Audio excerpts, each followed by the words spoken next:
ಜೀವನ ಸುಂದರವಾಗೋದಿಲ್ಲ, ಸುಂದರವಾಗಿ ಬದುಕೋದು ಹೇಗೆ ಅನ್ನೋದು ಸಿದ್ದೇಶ್ವರಪ್ಪಗಳ ಮಾತಿನಿಂದ ನಾನು ವಿದ್ಯಾರ್ಥಿ ಜೀವನದಲ್ಲಿನೇ ಪ್ರೇರಿತನಾದವನು. ಮುಂದೆ ಅದೇ ಪರಮ ಪೂಜ್ಯರ ಅಮೃತ ಹಸ್ತದಿಂದ ನಿಸರ್ಗದ ಮಡಿಲಲ್ಲಿ ಒಂದು ಶಾಲೆ ಕಟ್ಟಿ ಅದನ್ನು ಲೋಕಾರ್ಪಣೆಗೊಳಿಸುವ ಪುಣ್ಯ ನನ್ನದಾಗಿದ್ದನ್ನು ನಾನು ಕೃತಜ್ಞತೆಯಿಂದ ಸ್ಮರಣೆ ಮಾಡ್ತೇನೆ. ನನ್ನ ಪ್ರೀತಿಯ ತಂದೆ ತಾಯಂದಿರೇ, ಈಗಾಗಲೇ ಇಬ್ಬರು ಯೋಗ ಸಾಧಕರು ಬಹಳ ಅಪರೂಪದ ಮಾತುಗಳನ್ನು ಹೇಳಿದ್ದಾರೆ. ನಾನು ಯೋಗಪಟು ಅಲ್ಲ, ಆದರೆ ಬದುಕು ಕಲಿಸಿದ ಪಾಠಗಳಿಂದ ಜೀವನವನ್ನೇ ಒಂದು ಯೋಗಮಯ ಜೀವನವನ್ನಾಗಿ ಮಾಡಿಕೊಳ್ಳಲು ಪ್ರಯತ್ನಿಸುತ್ತಿರುವ ಒಬ್ಬ ಯುವಕ. ನನಗೆ ದಿನನಿತ್ಯ ವಯಸ್ಸು ಆಗ್ತಾ ಇದೆ, ಆದರೆ ನಾನು ನನ್ನ ಮಗುತನವನ್ನು ಕಳೆದುಕೊಂಡಿಲ್ಲ.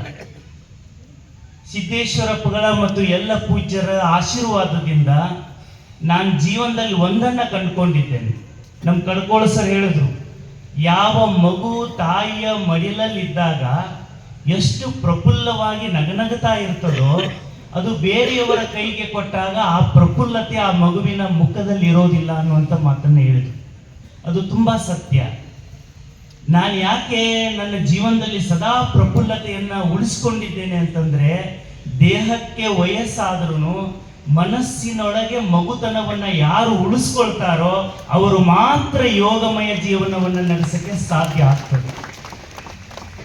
ಯಾರ ಮನೆಯಲ್ಲಿ ಮಗು ಇದೆ ಆ ಮನೆಯಲ್ಲಿ ನಗು ಇದೆ. ಯಾವ ಮನೆ ಬಹಳ ದೊಡ್ಡ ಐಷಾರಾಮಿ ಬಂಗ್ಲೆನೋ ಗುಡಿಸಲೋ ಅರಮನೆನೋ ಅದು ಬಹಳ ದೊಡ್ಡದಲ್ಲ. ಯಾವ ಮನೆಯಲ್ಲಿ ಮಗು ಇದೆ ಆ ಮನೆಯಲ್ಲಿ ನಗು ಇದೆ.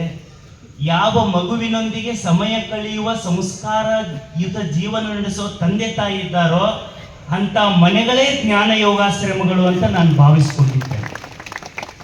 ಇಲ್ಲಿ ಬಂದು ಹೋದ ಪ್ರತಿಯೊಬ್ಬರ ಮನಗಳಲ್ಲಿ ಸಂಸ್ಕಾರದ ಯೋಗಮಯ ಜೀವನ ನಡೆಸುವ ಸಂಸ್ಕಾರವನ್ನು ಕೊಟ್ಟವರು ಸಿದ್ದೇಶ್ವರ ಅಪ್ಪಗಳು.